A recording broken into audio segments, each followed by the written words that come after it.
ಹಾಗೆ ಇವತ್ತು ನಾನು ಎಕ್ಸಾಕ್ಟ್ ಕಾಲೇಜ್ ಹೋಗ್ತಾ ಇದ್ದೀನಿ. ಯಾಕಂದರೆ ನಾವು ಮತ್ತು ಪ್ರಿನ್ಸಿಪಾಲ್ ಎಲ್ಲ ಗಿಡ ನೆಡೋಣ ಅಂದ್ಕೊಂಡಿದ್ದೀವಿ. ಅಂದರೆ ಅಂತ ವಿಶ್ವ ಪರಿಸರ ದಿನಾಚರಣೆ ಆಗಲೇ ನೆಡಬೇಕಿತ್ತು. ಒಂದು ಸ್ವಲ್ಪ ಲೇಟ್ ಆಯಿತು ಅಷ್ಟೇ, ಇನ್ನೇನಿಲ್ಲ. ಮತ್ತು ಈ ಎಕ್ಸಾಮ್ ಹಾಲಿಡೇ ಇದೆ, ತುಂಬ ಜನ ನೇಮ್ ಕೊಟ್ಟಿದ್ವಿ, ಬಟ್ ಹೋಗ್ತಿರೋದೆ ಕೆಲವು ಜನ ಎಲ್ಲರೂ ಬರೋಕ್ಕಾಗಲ್ಲ ಅಂತ. ಸೊ 4 ಜನ ಹುಡುಗರು ಮತ್ತು ಪ್ರಿನ್ಸಿಪಲ್ ಹೋಗ್ಬಿಟ್ಟು ಇವತ್ತು ಗಿಡ ನೆಡೋಣ ಅಂತ. ಸೊ ಹಂಗೆ ಒಂದು ಸಣ್ಣ ವೀಡಿಯೋ, ಇನ್ನೂ ಒಂದು 4-5 ವೀಡಿಯೋ ಮಾಡಬೇಕು ನಮ್ಮ ಕಾಲೇಜ್ ಕ್ಯಾಂಪಸ್ಸಲ್ಲಿ. ಇದುವರೆಗೂ ನಾನು ಜಾಸ್ತಿ ಮಾಡೇ ಇಲ್ಲ ಅನ್ಸೋದು. ಮೇ ಬಿ ಅದು ಅಲ್ಲಿ ಇಲ್ಲಿ ಹೋಗೋದು 1-2 ಮಾಡಿರ್ಬೋದು ಅಷ್ಟೇ. ಮತ್ತು ಈ ವರ್ಷ ಮಾಡ್ತೀನಿ, ಫೈನಲ್ ಇರಲ್ಲ. ಸೊ ಇವತ್ತಿಗೆ ಒಂದು ಸ್ವಲ್ಪ ವೀಡಿಯೋ ಮಾಡಿ ಕಾಲೇಜ್ ಒಳಗಡೆ ಏನೇನಿದೆ ತೋರಿಸಿ ಎಷ್ಟಾಗುತ್ತೆ ಅಷ್ಟು ಮಾಡ್ತೀನಿ. ಸೊ ಮಾಡಬೇಕಂತ ಇದೆ, ನೋಡೋಣ ಏನೇನಾಗುತ್ತೆ ಅಂತ. ಒಬ್ಬನೇ ಬಂದಿರೋದು, ಇನ್ನೂ ಯಾರೂ ಬಂದಿಲ್ಲ. ಬಂದಾಗ ಹೊರಟ್ಬಿಟ್ಟು ಹೋಗುತ್ತೆ. ಒಳ್ಳೆ ವೆದರ್ ಇದೆ. ನೆನ್ನೆ ಮಳೆ ಇರಲಿಲ್ಲ, ಮೊನ್ನೆ ಎಲ್ಲ ಸರಿ ಮಳೆ ಇತ್ತು. ಸೊ 9:30 ಹೇಳಿದರು, ನೋಡೋಣ ಹೋಗೋಣ. ಒಂದು ತೋರಿಸ್ತೀನಿ ನೋಡಿ, ಆಗಿಂದ ನೋಡ್ತಾ ಇದ್ದೆ. ಬಟ್ ಬರೀ ಕಣ್ಣಿ ಮಾತ್ರ ಮಸ್ತಾಗಿ ಕಾಣ್ತೈತೆ. ಬರೀ ಅಷ್ಟು ಜಾಗದಲ್ಲಿ ಇಟ್ಟಿರೋದು ಒಳ್ಳೆ ಕಾರ್ಟೂನಲ್ಲಿ ಇರುತ್ತಲ್ಲ, ಒಂದು ID ಕಾರ್ಟೂನಲ್ಲಿ ಬಂದಂಗೆ ಸಾಕಾದಾಗ ಕಾಣ್ತೈತೆ ಅದು ಮಾತ್ರ.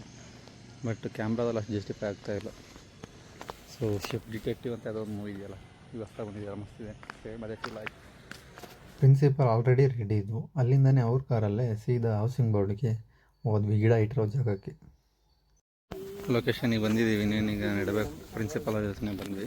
ಸೊ ಹೌಸಿಂಗ್ ಬೋರ್ಡ್ ಇದು. ಅಲ್ಲಿಂದ ಹೊರಟಿದ್ದೆ ರಿಂಗ್ ರೋಡ್ ಗಣಪತಿ ದೇವಸ್ಥಾನದ ಹತ್ರ ಹೋದ್ವಿ, ಎಲ್ಲ ಐಟಮ್ ತೊಗೊಂಡು. ಗಿಡ ನೆಡ್ತಾ ಇದೀವಿ. 1 ಕೋಲ್ ಹೊಡೆದಾಯ್ತು, ಮಳೆ ಮಾಡಾಯಿತು. ಇವರು ಸಹ ಅಲ್ಲ, ಅಷ್ಟು ಜನ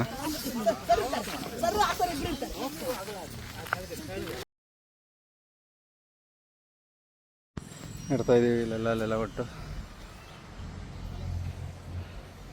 ಮಳೆ ವೆದರ್ ಆಗಿದೆ. ಫುಲ್ ಒಂದು 4-5 ಗಿಡ ಇಲ್ಲ, ಫುಲ್ ಒಂದು 5 ನಾಟಿದ್ದೀವಿ. ಸ್ವಲ್ಪ ಇತ್ತು. ಒಂದು ಸೈಡ್ ಒಂದು 20-25 ಆಯಿತಾ. ಈಗ ಆಯ್ತು ಹೋಗ್ತಾಯಿದ್ದೀವಿ ಇಲ್ಲಿ ನೆಡೋಕ್ಕೆ. ಸೇಮ್ ಹೌಸಿಂಗ್ ಬೋರ್ಡಲ್ಲಿ ಮೇನ್ ರೋಡ್ ಇದೆಯಲ್ಲ, ಬಸ್ ಸ್ಟ್ಯಾಂಡಿಂದ ಆಪೋಸಿಟಲ್ಲಿ. ಸೊ ಇಲ್ಲೇ ಪ್ರಿನ್ಸಿಪಾಲ್ ಬಂದ್ರಲ್ಲ. 1 ಅವರಲ್ಲಿ ಹೆಚ್ಚು ಕಮ್ಮಿ ಒಂದು ನಿಯರ್ 50 ಗಿಡ ನೆಟ್ಟಿದ್ದೀವಿ ಇವತ್ತು. ಸೊ ಇವ್ರ ಸಮ್ಮುಖದಲ್ಲಿ, ನಮ್ಮ ಪ್ರಿನ್ಸಿಪಾಲ್ ಸಮ್ಮುಖದಲ್ಲಿ. ಕೋರ್ಟ್ ಹಿಂಭಾಗ ಮತ್ತು ಹೌಸಿಂಗ್ ಬೋರ್ಡ್ ಹೋಗಿದ್ದು ಮುಗೀತು ಇವತ್ತು ಕೆಲಸ. ಇನ್ನೊಬ್ರು ಅವರು ತುಂಬ ಮಾಡ್ತಾವ್ರು ಅಂತ ತೋರಿಸೋದೆಲ್ಲೋದ್ರೆ ಅವರು ಅಭಿ ಅಂತ.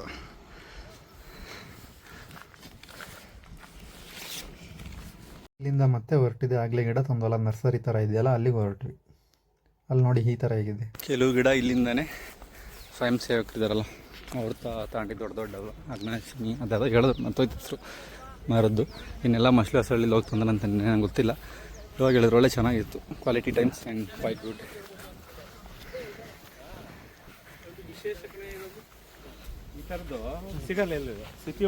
ತುಂಬ ಜ್ಯೂಸ್ ಫ್ರೂಟ್ಸ್ ಇದ್ವು ಅಲ್ಲಿ. ಈ ಜ್ಯೂಸ್ ಫ್ರೂಟ್ಸ್ನ ಕಿತ್ಕೊಂಡು ಸೀದಾ ಪ್ರಿನ್ಸಿಪಾಲ್ ಮನೆಗೆ ಹೋಗಿ ಟೀ ಕುಡಿದು ಸೀದಾ ವಾಪಸ್ ಬಂದ್ವಿ.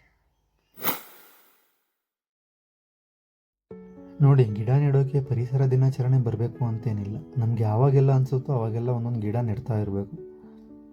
ಆ ಗಿಡ ನೆಡೋದ್ರಲ್ಲಿರೋ ಮಜಾ, ಆ ಖುಷಿ ಇದೆಯಲ್ಲ, ಅದು ಇನ್ಯಾವುದ್ರಲ್ಲೂ ಸಿಗಲ್ಲ ನಮಗೆ. ಕೆಲವರು ಅನ್ಬೋದು ನಾವು ಸಿಟಿಲಿದ್ದೀವಿ, ನಮಗೇನು ಹಾಗೆ ಹಿಂಗೆ ಅಂತ. ಆದರೆ ನನಗೊಂದು ವಿಷಯ ಹೇಳ್ತೀನಿ, ನನಗಂತೂ ಯಾರಾದರೂ ಒಂದು ಮರ ಕಡಿತಾ ಇದ್ದಾರೆ ಅಂದರೆ ತುಂಬ ಹರ್ಟ್ ಆಗುತ್ತೆ. ಸುಮ್ಮನೆ ತಮಾಷೆಗೆ ಹೇಳ್ತಾ ಇಲ್ಲ ನಾನು, ನಿಜವಾಗ್ಲೂ ಒಂಥರ ನೋವಾಗುತ್ತೆ. ಯಾಕಂದರೆ ಮರನ ಸುಮ್ಮನೆ ನೆಡ್ತಾ ಇದ್ದೀವಿ ಅನ್ನೋದಕ್ಕಿಂತ ಅದನ್ನು ನಮ್ಮ ಮನೆಯಲ್ಲಿರೋ ಒಬ್ಬ ಪರ್ಸನ್ ಥರ, ಒಂದು ಜೀವ ಥರ ನೋಡೋದಿದೆಯಲ್ಲ, ಅದೊಂದು ಕಲೆ.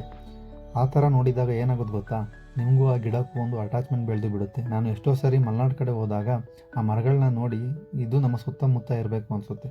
ಹಾಗಾಗಿ ನನಗೆ ಯಾವಾಗ ಆಪರ್ಚುನಿಟಿ ಸಿಗುತ್ತೋ ಅವಾಗೆಲ್ಲ ನೆಡ್ತೀನಿ.